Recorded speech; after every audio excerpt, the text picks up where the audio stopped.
The following is a paid advertisement from Vince McMahon. What the Rock is cooking. 1, 2, 3. Alrighty, so I'm here in Grandma's yard, and I just want to tell the story of how I learnt to make gnocchi. So I'm just going to find a good spot where there's some reasonable lighting so I don't look like a weirdo, and I'm going to tell the story.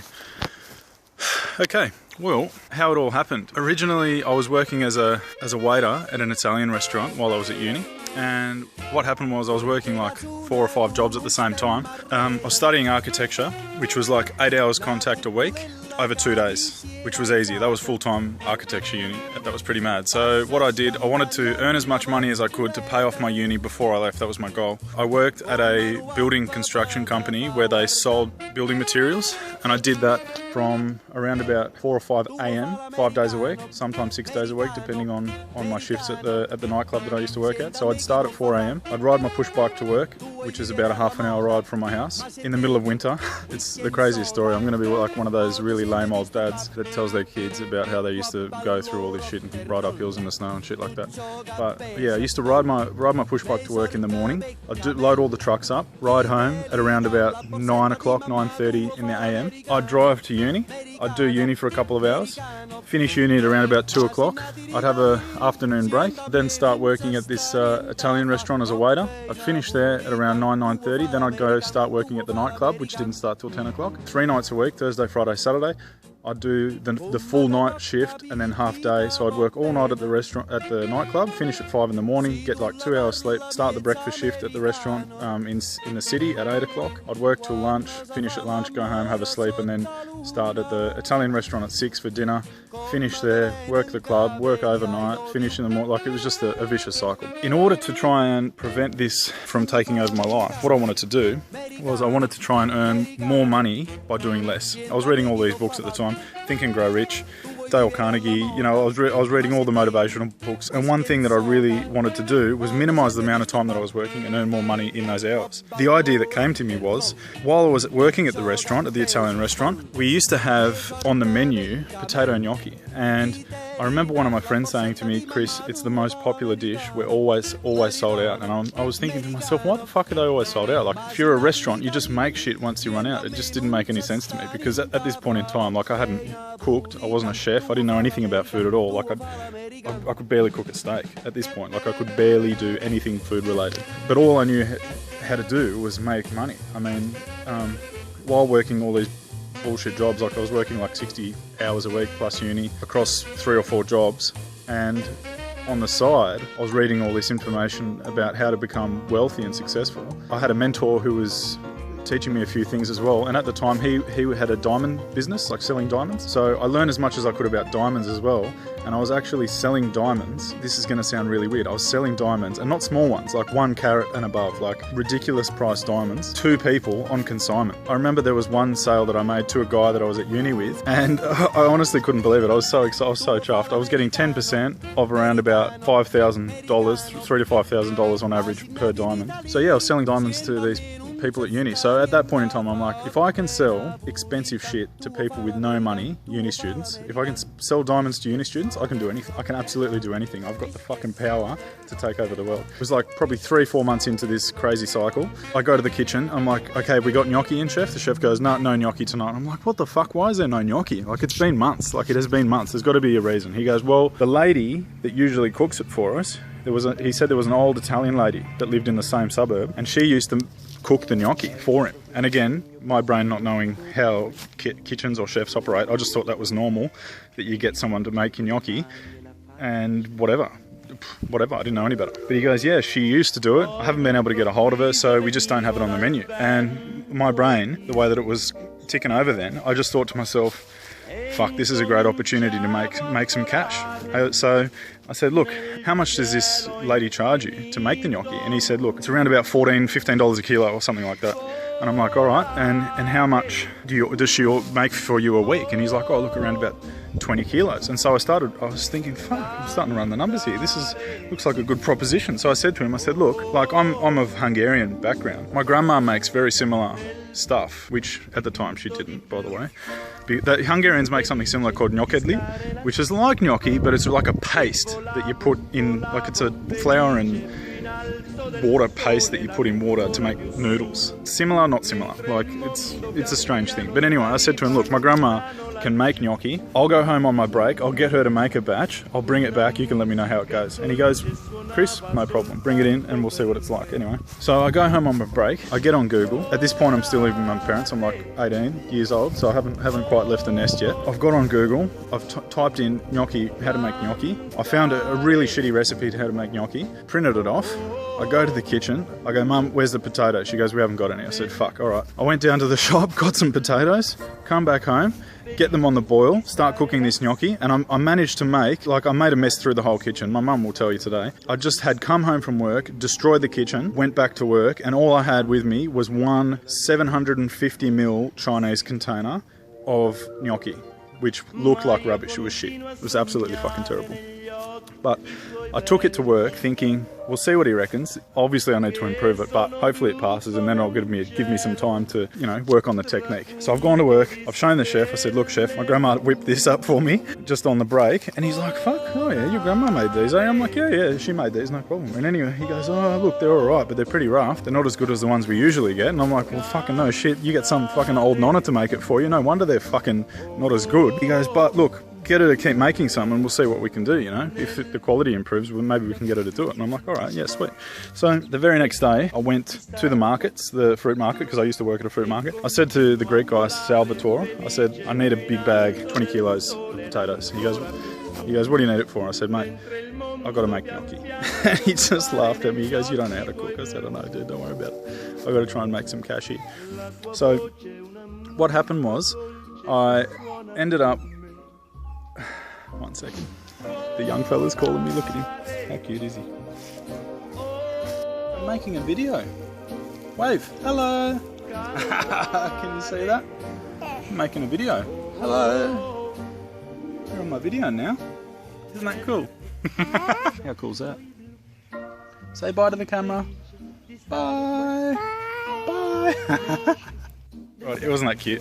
Righto, so where was I? So Salvatore, I went to see my mate Sal. I go, give me a 20 kilo bag of potatoes. I think it was like $44 or something at the time for the 20 kilos. And I'm making gnocchi. Right, so what happened was, at the restaurant, the chef used to go home, like the chef, he was also the owner at the time.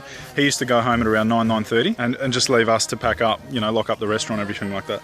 And so I can't even remember what night it was. It was like a Friday, Saturday night, so it wasn't open the next day. And I said, he goes, yeah, I'm off guys, see you later. I said, no worries mate, see ya. I said to the young fella that was in the kitchen, I said, listen, you're going to be here a while, eh? And he goes, yeah, I'll be here a while, Chris, so don't worry about it.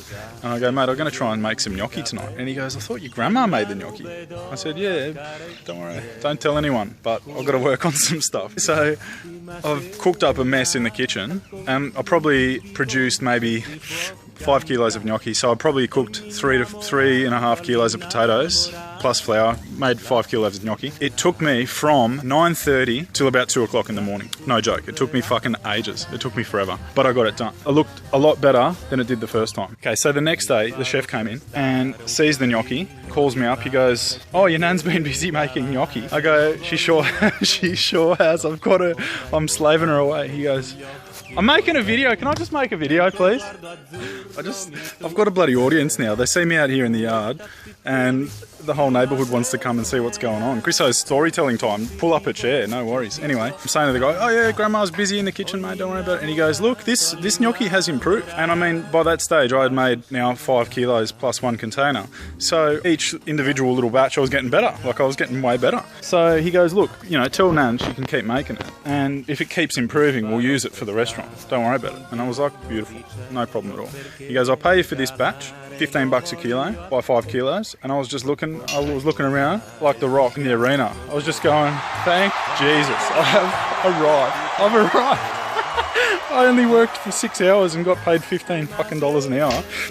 But if I can improve my technique, I was thinking, if I improve my technique, I can potentially make 20 kilos a night times $15 per kilo, then it will be worth it because I only have to do it once a week. So that was my whole goal. I was like, if I can make 20 kilos a week, one night, 2-3 hours, boom, perfect. Then I can quit one of these other jobs. I had it all worked out. So So the following week, we used all that gnocchi, we used the 5 kilos. The following week, I said to him, I go, Chef, Nan's going to come down and if you don't mind, use this kitchen because it's just really hard at home. You know, she's only got a small kitchen. It's really hard for her to make this volume of gnocchi in her space. Like, you got to be kidding. And he's like, oh, look, yeah, that's no problem at all. He left at 9 o'clock anyway, so he didn't really care. So I'm up there again with the young apprentice, young Dan, and he's watching me, you know, focused. He's thinking, fuck, I want to get a slice of this gnocchi action as well. And I'm looking at him going, not a chance, mate. This is my scam, you know. I was like the Mafia at that stage, the gnocchi Mafia. So, yeah, Dan's watching me and I'm making all this gnocchi. And I went big this time, right? So I've had my first success. I made 5 kilos and got away with it. And then I'm thinking to myself, all right, tonight I'm going to do 10 because, you know, stretch your boundaries, beat your previous record, do whatever. I'm thinking last week was good, but I didn't really make any cash. So this week I'm going to do 10 and that way I'll get $150, right? And then I can pay the $44 to the fruit guy and then I can make $100 for myself. No problem in one night, easy. And mind you, so I was on like $14 an hour at my construction job and at the restaurant I was probably on about the same. So I've made the 10 kilos but this time I didn't realise one of the biggest problems with gnocchi is it's soft, right, before you cook it. So I've made and chopped, boom, boom, boom. So I've made all this gnocchi. It took me like 6 hours or something like that. I think it was like 3 o'clock in the morning. I've made all this gnocchi and I had scooped it all up and put it into a big bowl, like a big one of these, like this round dish, like this, right?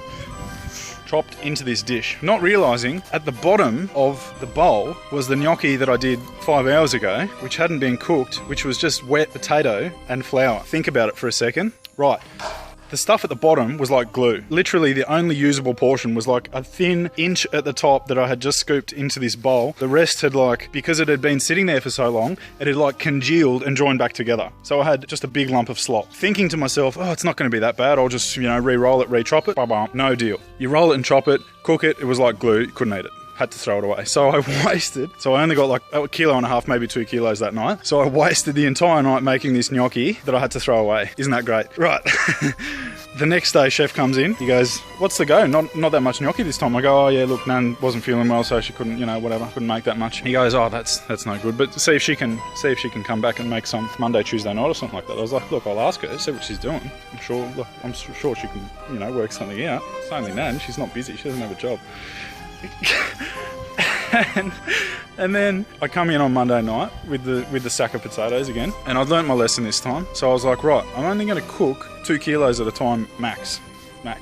So I was there until 3 o'clock in the morning, cooking 2 kilos at a time. So I'd cook it, flour it, roll it, chop it, and then while I was cooking the other one, I started cooking the other potatoes. That way, by the time the first lot had cooked, I was on to the second lot. Brains. Okay, I learned from my mistakes. So this one worked out. And of course, by this stage, I'd made nearly 20 kilos of gnocchi. So my technique was getting better and better and better. And I'd done a bit of research. I've been thinking about it a bit, thinking what's the best potatoes to use? What's the way that the Italians make it? What kind of flour do they use? Like I had the Tipo 00 going. I had the right amount of eggs per kilo of potatoes. I had the right kind of potatoes. I'd even rang the fruit shop and go, I'd even been on Jamie Oliver's channel and looked at what Jamie's mate Gennaro, I don't even know the guy's name, but he's a legend. That guy's a legend. I've been on his channel and tried to figure out what does he make it with. And so I found out the best type of potato is this one called a Maris Piper. It doesn't exist in Australia. It's from overseas. I go talk to my mate at the fruit shop. I go, dude, I need this potato, the Maris Piper. He goes, doesn't exist in Australia. Use these, right? Hands me a Desiree, red Desiree. And I'm thinking at the time, I'm like, this is more of a salad potato. He goes, I know,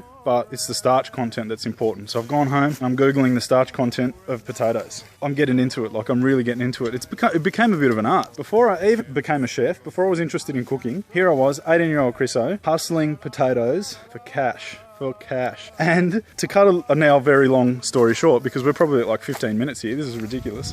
To cut a very long story short, what ended up happening is after about a month of making the gnocchi for this guy, and people were so excited that it was back on the menu, that it was flat stick constant. Like I think it was selling like 5 kilos a day of gnocchi, which was the equivalent of 40 kilos of potatoes a week. Boom.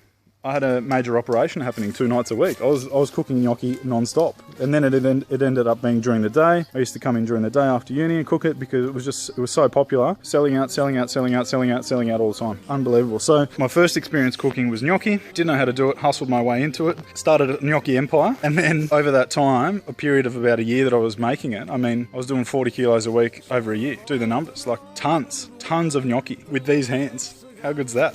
So I made the gnocchi, and now it is highly regarded by people in Canberra as some of the best gnocchi. Not some of the, look, I'm going to actually go one step further.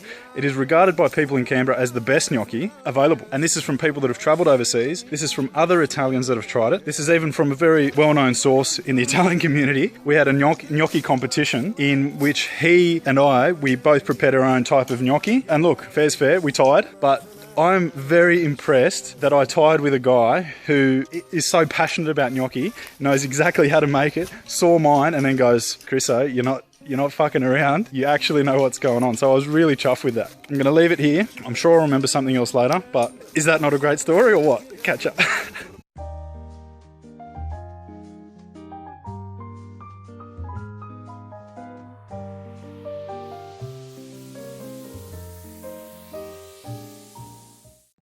Ready?